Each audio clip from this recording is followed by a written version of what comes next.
and welcome to She Comes By, a podcast where I interrogate my friends about bisexuality. I'm your host, Alex Mannix.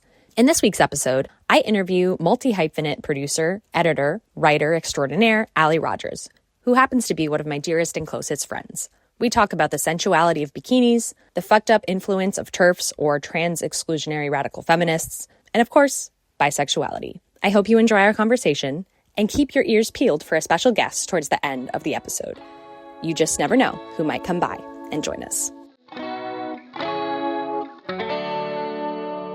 Hi, Alli. Thank you so much for joining me today. I'm happy to. We'll do anything to hang out with you. Yay. I know. It's getting so we have to schedule a podcast recording to hang out with one of my best friends in the whole world. That's how friendships in the future will be conducted. Our children will not have friends. They'll just go on each other's podcasts.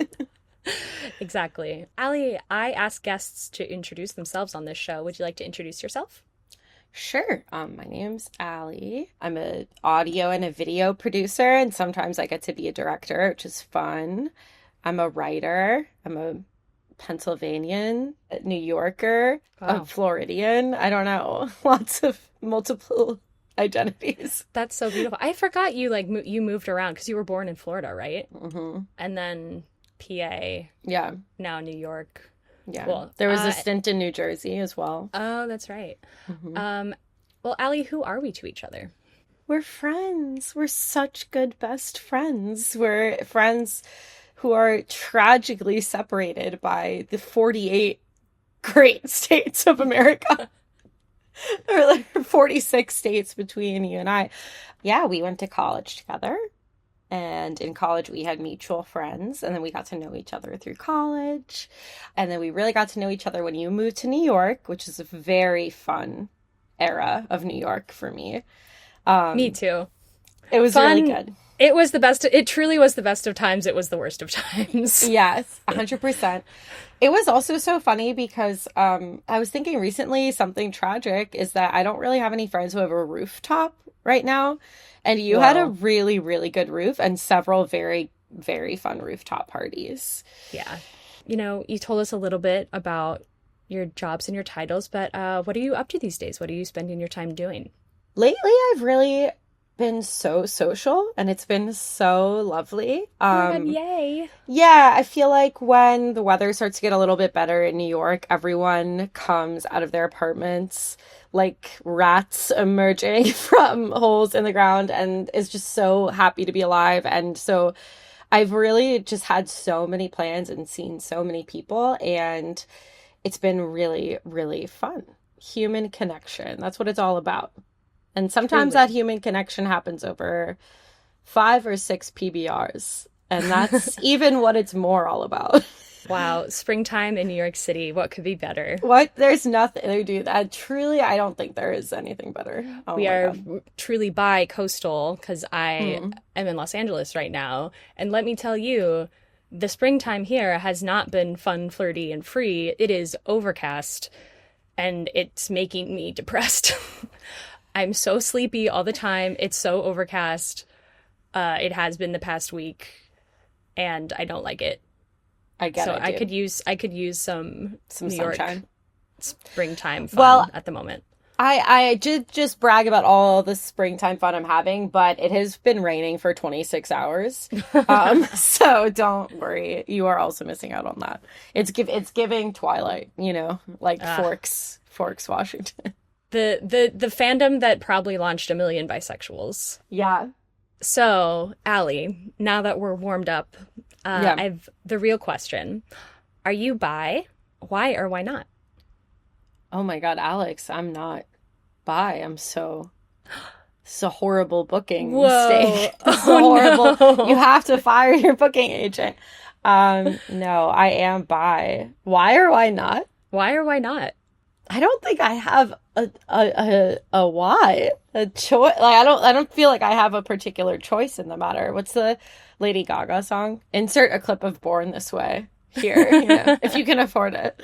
I think we can. I don't think that's in the budget. I don't care. Go on a debt. I want a clip. Hey everyone, producer Josh here. Yeah, we could not afford it.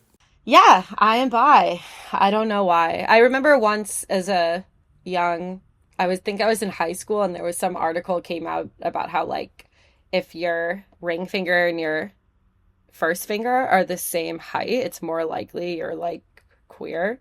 And I remember just like staring at them. I'm now currently, Yeah, again, I don't know if that's true. For this audio medium, both me and Alli are now looking at our hands. Yeah. Well, what does bisexuality mean to you?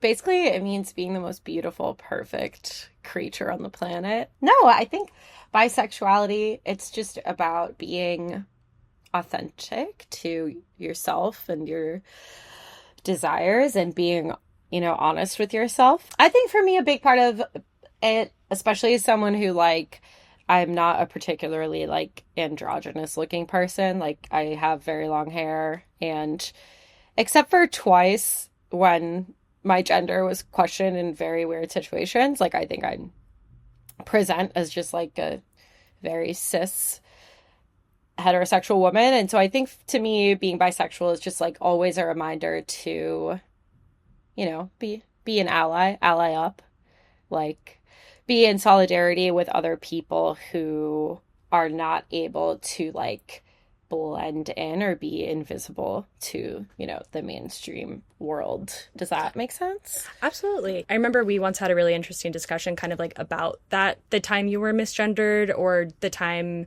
that you were perceived like as, I think you said I can't remember quite this right, but do you feel comfortable talking about that? Because I think that actually fits in kind of well to like why J.K. Rowling sucks so much and all her turfiness. Like she thinks she's protecting women. Actually, she's making it worse for literally everyone, whether you're trans or cis. Yeah, J.K. Rowling is literally creating, and all of her little allies are creating like a world of insane like self-deputized gender detectives, I think, like who are like on the case. Like, and I think I had a weird experience once that I was on a shoot and somewhere in the South and in a restaurant. And there was like a very effeminate waiter and someone was kind of getting aggressive about that. And he was, we had cameras and he was like, oh, well, like, are gay people allowed to be in your movie? And I was like, yeah, everyone's allowed to be in the movie. Like, I was just trying to like keep like the temperature down of the conversation. And he was like, oh, well, what are you? Are you one of those transgenders? And like, it was very clearly meant to be insulting. Like, it was very clearly like, oh, you're somewhat sticking up for this waiter. I wasn't even sticking up for the waiter that much. Like, I was just kind of trying to make sure there wasn't like a bigger conflict. And he then like turned to me in this way that was so aggressive and so intense, and it was such a strange, weird situation because he was using it. And yeah, it's what a crazy world we're in.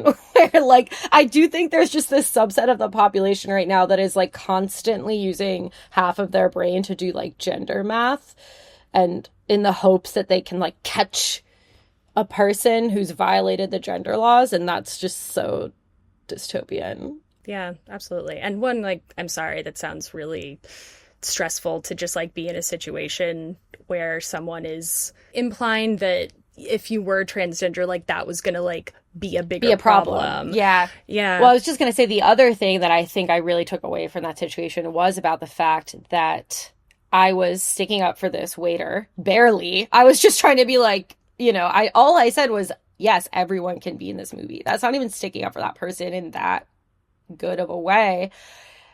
And I think it really hit me. So he's coming at me and trying to attack my gender, like question my gender as a form of insult and attack. What he doesn't know, because he can't see it, is that I am a member of the queer community. I am a member of the community. I'm much more allied with this waiter and closer to him than I am with this random insulting aggressive man.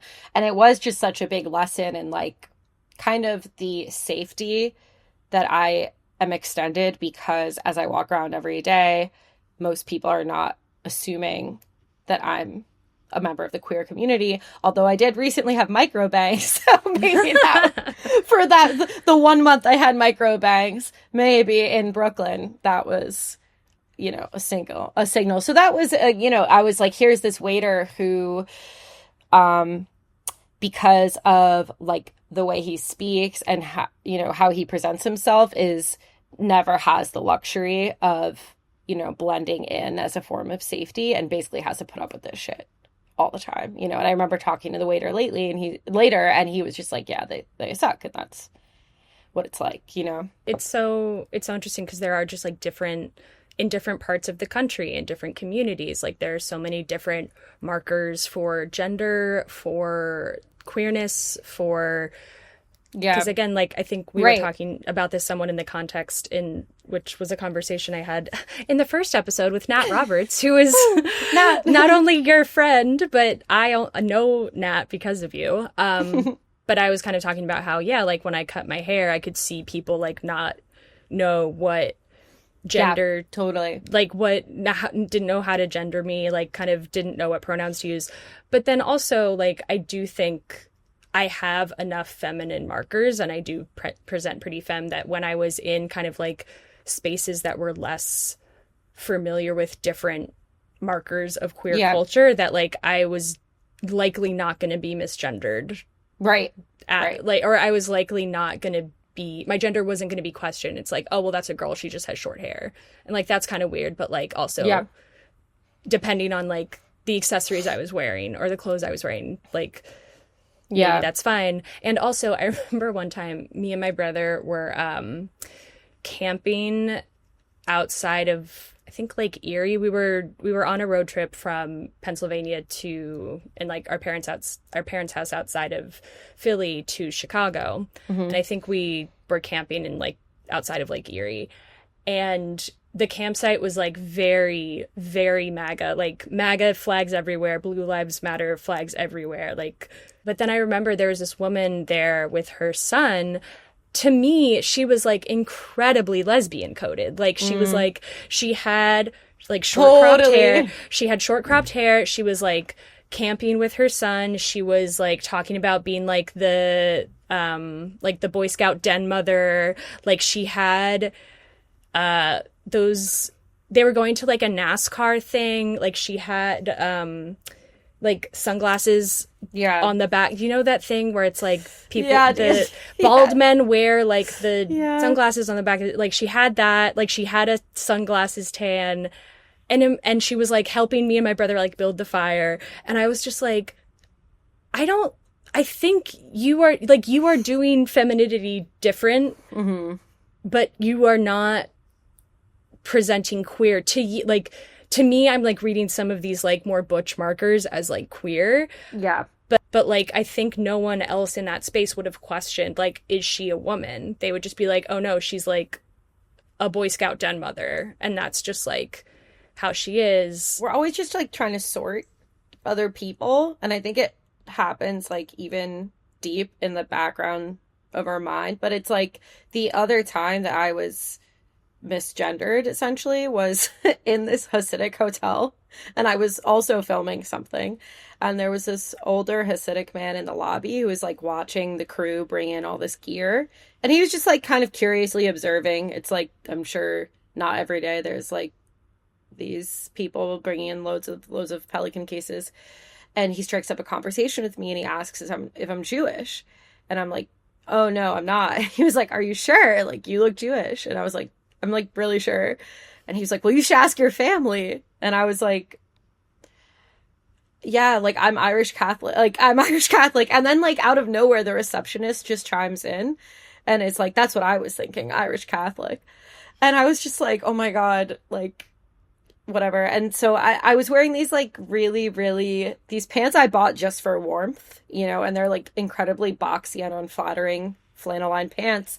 And at one point, the man looks at me and he's like, you have something in there. And I thought I had forgotten to take the tag out or something.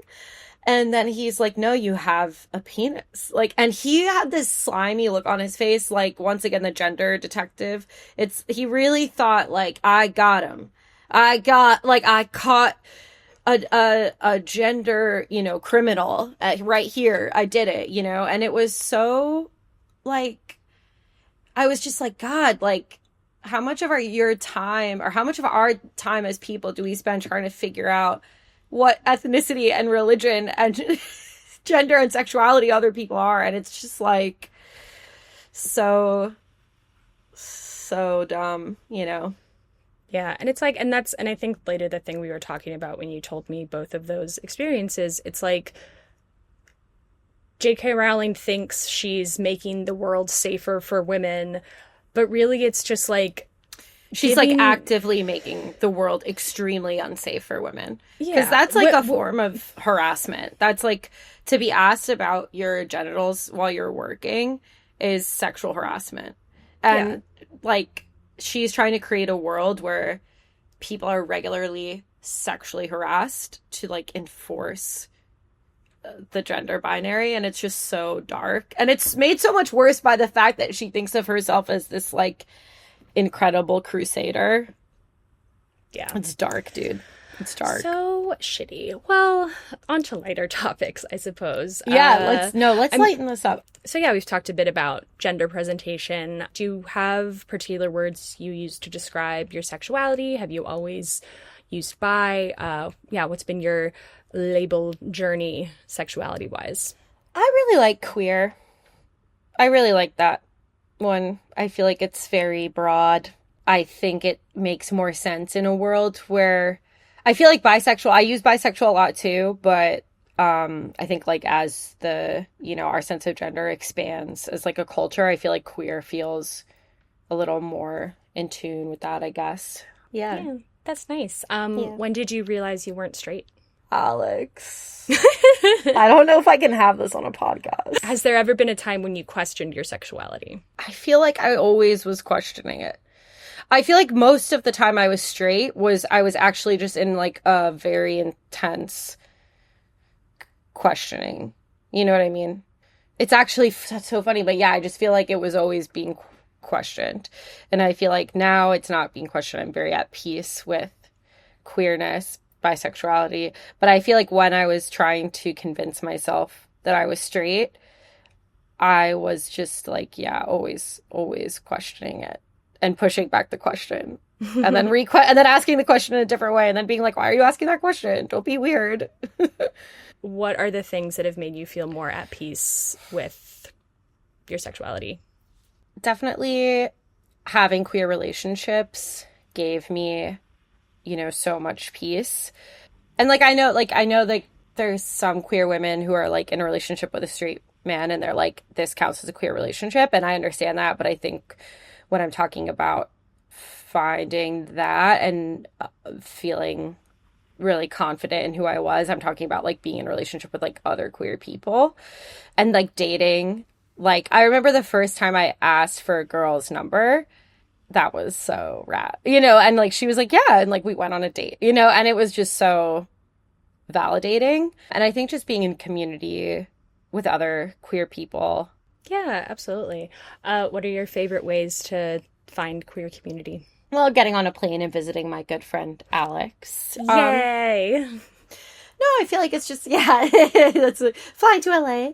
I probably should do a better job at finding queer community, but I feel like it's just, you know, I have friends who are queer and it's just getting to hang out with them. And I don't know, it's like just shooting the shit, drinking. I should probably be better. I really want to go to one of these like what's it called, line dancing, these queer line dancing events that are getting Stud Country. I really want to go to Stud Country events, which are getting so popular. I could be better at it. Yeah. That's okay. Yeah. What role does sexuality play in your life? Well, it makes me so powerful, you know, like a tiger, like a extremely sensual. This is a joke for the listeners. You know, No. A very serious, sensual tiger. Sensual tiger. The most serious, sensual tiger you've ever seen. Serious. So here's the thing. I'm kind of a wasp. So like when questions like, oh, what role does sexuality play in your life? I feel like there's some Puritan ancestor like reaching down from the heavens and being like, don't talk about your sexuality on a podcast. I don't know why I made her Southern all of a sudden. She's probably from New England. But yeah, sexuality. Well, it plays a role in my life. Nice. I love that. I love that. Can I tell a cute, embarrassing story about you? Is it about my sexuality? It's about, well, it's about when we were on vacation together in Greece, and you were looking for a bathing suit. And okay, yes. Yes. My extremely sexual bathing suit. Well, it doesn't even, like, I don't know. To me, it relates to, like, sensuality. No, and, totally. like, sexuality, not in, like, a... No, like, totally. So we were eating out in Greece, and there's this town on the island we were staying at that has late night shopping, which is perfect. God. Late night shopping is the most dangerous kind of shopping. Dude. I don't even drink. I wasn't even tipsy, and I was, like, spending so much money at the night shopping. That's so true. And you know what's funny? I forget that in my memory. In my memory, we're both drunk, but you were sober and I was drunk.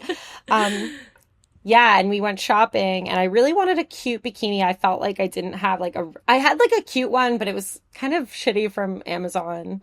And just the material, you could feel that it had been sitting in an Amazon warehouse for years before I plucked it off. The boob feel was not good. Boob feel was bad. And I got a really cute, really, really cute reversible swimsuit, but then I was, like, almost too shy to wear it. Well, the part I was going to tell is when we were, because it was just us and then, like, the boutique attendant who was being, I don't know, like, what we said that, like, got her attention, but she was, like, talking to us a lot and, like, was very excited that we were there. She knew she had a fish on the hook. Oh, I think it was, like, because I think we talked about, like, oh, I live in Los Angeles and you live in New York, and she was like, wow. I know, yeah. So exciting. And we were like, heh. Yeah. But I just remember you going in and you were like, I'm going to try on this bathing suit. And you went into the changing room and you came out and, or no, you weren't out yet, but you were saying, Alex, I think this is showing too much boob. And I was like, okay, come, like, let me see. And you came out and you looked so cute and it looked so good on you. And both me and, like, the shop attendant were, like, hyping you up. We were like, no, you look great. It looks so nice. And, like, I don't know. I because you were saying, like, oh, like, I feel like my waspy, like, there's a shyness, but, like, I was really proud of you in that moment. And I was so proud of you when you, like, wore your bikini on the boat that we, like, went on a boat tour and you wore it and you were, like, swimming in the ocean, or not I did love it, but sea. It was so cute. It was really fun. Although I will say that when I imagined wearing this bikini, I thought we were going to be, like, on a boat with, like, a lot of young people in their 20s and 30s. And I thought we were all going to be in tiny bikinis together, like, as a crew. And we were, like, the only young people on the boat, really. I mean, and we were the youngest people on the boat, and I was the only one. And I was like, all right, well, someone's got to do it. Someone's got to be bikini girl on the boat. But I did feel shy when I had to climb back up on the boat from our adventures, because I was sorry. I mean, that climbing back on the boat, it was a really humbling experience. A lot of times I would wait to be the last one to climb back on the boat, because I was like, I'm trying not to flash anybody. I'm trying to keep this so PG-13. But yeah, I don't know. I thought that was very sweet, and I thought you looked great, and I was really proud of you for expressing your sensuality and going with the booby bikini. I know, especially as we go into dark times as a nation, I gotta be bringing out the girls, you know, just to help. Yeah, didn't you say, weren't you, like, looking for clothes? You were like, I forget the phrasing you used, but it was like, you're just titty forward. Titty forward. Yes. Yes, it was every year I say this is my titty forward year, and then every year I just pull out another turtleneck. It's like, actually, like, I believe in you. Thanks. One day we'll get there. Do you have a favorite piece of bi content or bi media? Dude, I feel like I do, but I can't think of it right now. I was just saying, I have a favorite piece of bi media that is also related to you, which is your former podcast, which is actually the inspiration for this podcast. If Alli Rodgers and Nat Roberts had not created Snails and Oysters, She Comes By would definitely not exist. Well, and you also know the curse. If you listen to our podcast, you have to start a podcast within 7 days or you die. Absolutely. But yeah, can you talk a little bit about Snails and Oysters, which for those of you who don't know was a bi-coastal, bisexual movie podcast created by Nat Roberts, who was our guest on episode 1, and Alli Rodgers. Well, this podcast was so fun, and really, like, all credit really needs to go to Nat. They were really the producing and editing force behind the show. Such a good editor. Really made me sound so smart. But I loved doing that show because every episode was about a movie that had a bisexual character. Sometimes it was an explicitly bisexual character. Sometimes there were context clues. It was a really amazing way to just watch a ton of really good movies. And it was a really interesting way to look at how our culture has portrayed bisexuality, at least when it's explicit. It's so often kind of like a code for someone who is like really hypersexual or kind of a destabilizing force in some way. Yeah. Do you have a favorite episode? I really loved watching Y Tu Mama Tambien and talking about that with Nat. That's become definitely one of my favorite films. Honestly, maybe probably my favorite piece of media about bisexuality. If for those who don't know, it's Alfonso Cuarón's 2001 road film about 2 teenagers in Mexico who go on this road trip with like a sexy older woman and everything that entails. I also really loved some of the weirder films. Like, we watched Barbarella, which is a completely awful movie starring a very hot Jane Fonda, and you see her boobs within like the first 60 seconds of the film. It's a sci-fi movie where she's like going from planet to planet on some kind of like universe-saving mission, but it's just having sex. It's hilarious. I also really liked Some Like It Hot. It was a 1959 screwball comedy, and it has Marilyn Monroe, Tony Curtis, Jack Lemmon. And I was really impressed. Like, it really challenged my assumptions about the past. And I think it's so easy for us to look at the past as this kind of like super straight-laced place where there wasn't a lot of exploration of gender and sexuality. And it's a comedy, so a lot of the like gender stuff and sexuality stuff is done for laughs, but there's like a deep, I don't know, it's really subversive, I think. Yeah, that's awesome. I would love to just like talk a little bit more about your other creative work. Like, you have a short story that's going to be published soon. Would you like to talk a little bit about that? Yes, I'm so excited. Yeah, it's a piece of short nonfiction, and I'm so pumped. It's going to be in the Washington Square Review, which is NYU's literary journal, and I think they publish twice a year. So this is going to be their second issue of the year, and yeah, I'm really, really pumped. I love writing. I'm a big writer. I've always been scribbling, and it feels really good to have something like out in the world. I'm only sad that it's going to be in the fall because that feels very, very far away right now.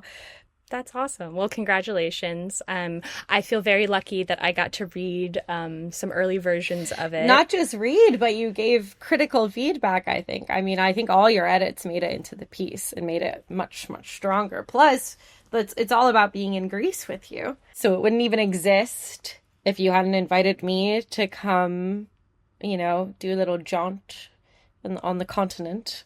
And on the island. And on the island off the continent. Yeah, and I know you also do some documentary work. Are you allowed to talk about the Storm Chaser thing you have coming out? I'm definitely allowed to talk about it, yeah. Mm-hmm. I am with some other filmmakers working on a film about some women storm chasers. Not just women, but it mostly focuses on the women. And it's really cool. I haven't gotten to chase yet. I did get to go out to the International Storm Chaser Summit, which was in Kansas City back in February, I think, or it might have been January. one of the directors who lives in Kansas has been doing a lot of weekend chasing, which is really hard. Like, it's so much driving. It is so much on the road time because you're trying to get to a certain storm, you know? So I'm hoping I'll get to chase this month or next month. But either way, I'll be part of, the production of the film and filming it. I am very excited about this. I don't know if you know this. If I could go back and, like, study something different, or, like, when I think about a dream job, I want to be a storm chaser. That's really funny. You would be an absolutely amazing and adorable storm chaser. It is definitely, like, very difficult to do, like, full-time as a job. It's interesting how much I feel like so many of these jobs have become, like, kind of, content jobs. It's, building an audience online, live streaming your chases, or just, like, growing your channel. But I still think you would rock it. It's definitely, like, really cool. I think I came into the summit thinking that it would be, like, very machismo. And it is very male dominated, but actually, like, and there are some kind of, like, macho people, but really it's people who just love weather and, like, nerd out about weather, and also just, like, really, really nerd out about, like, camera gear, photography gear, because they want to capture. So many of them, the passion isn't just chasing, it's taking, like, this incredible landscape photography. And it's just so exciting anytime you're around people who are excited about something, It's just like, I don't care what it is, but when you're around that, it's just so fun, I would love to drive to go see one. Well, what's crazy is they're actually, like, this is one way storm chasers make money, but they do tours. You pay, like, a few $100s and they take you on a tour. She comes by a tornado. It's our next episode. To the most phallic weather phenomenon that exists. That's very true. It is a very phallic weather phenomenon. So, Alli, it has come to the time in the podcast where it's time to play a very silly game. Would you like to play? I will play. Okay. So this game is called Gay Straight Bi. Gay Straight Bi. It actually is an idea that comes to us from our very lovely mutual friend Nkechi. She has great ideas. She also is available for staffing as a WGA writer and actress. So if you are listening and you have a writer's room or something that needs an actress, hit her up because she has great ideas. But anyway, it's called Gay Straight Bi, and I'm going to give you 3 things, and you have to tell me which of these things is gay, which of them is straight, and which of them is bi. Okay, and are these things literally gay? Like, are these, like, people, or it's vibes based? It's vibes based. These are not people. Okay. I would never ask you to assign someone's sexuality to them without their permission. I thought it was maybe going to be celebrities and, like, I had to know which ones were out, but I'm glad it's vibes based. No, totally vibes based. Okay, so the first one I have is creative nonfiction, short story, or novel. I think a novel's straight I think creative nonfiction is bi, and I think short stories are gay. That's so weird, a weird sentence. Short stories are gay. But, like, what do you mean you're making up? You're just lying. Like, what do you mean you're making things up? I don't know. Like, and also I think that creative nonfiction is bi because it's like, a little truth, a little lie. It's a little bit of both. But novels are straight because they're so old. You know what? I don't know. I think the reason... I don't know. Let's move on. Next one. This is very important. This is very important. If you don't have an answer, I don't know, something bad happens to you. Something bad. Okay. So the other one, this relates to our travels together. Yeah. In Greece. Gay, straight, bi, plane, boat, car. I love this. I think a car is straight because I think it's very fused with a super, at least in America, like, heterosexual idea of masculinity, and also with a very heterosexual idea of dating. I think the car...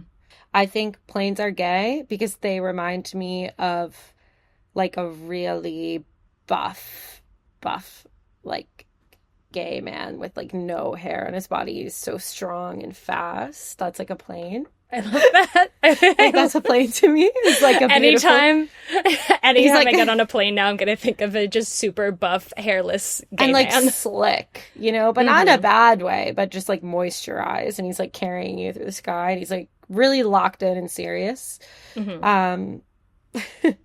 And I think votes are bi because like they're kind of silly. Like, what do you mean we're gonna go in the ocean in this little box? You know, it doesn't make any sense. We should leave the ocean be. Boats are silly. I think boats are extremely silly. And Boats bi people are extremely silly. So Right. But here's the thing with like a boat. Like some boats aren't silly. Like I guess the trade boats that used to travel between, you know, China and the US and now are probably just staying home. Like trade boats aren't silly, I guess, because we need things. Like how else am I going to buy random things if we don't have our trade boats? But like our friend bought a boat a few years ago. We got on that boat and it was like, this is so silly. You know, we were traveling around the ocean. He was like mad at his wife for not helping enough with the sails. And I was like, this is hilarious. I'm drinking it. As a guest on the boat, I didn't have to help with any sails. I just had to drink a beer and like stay on the boat and not fall off, you know? Yeah. No, I like that. Boats are silly. Yeah. Okay, here's the last one that just came to me based off of our discussion. Yep. Okay, gay, straight, bi, tornado, hurricane, lightning. I love this question. Oh my God, I love it. I think tornado straight because it's so phallic. I don't know. And I obviously phallic and straight is like not, don't cancel me. They don't have to be correlated. But to me, it's just, I think a tornado is straight. I think a hurricane is bisexual because it's so chaotic. Like, what do you mean it's going to be like 5 days of a storm? Like, stop doing that. And yeah, I think lightning is gay, which again just sounds like such a weird sentence.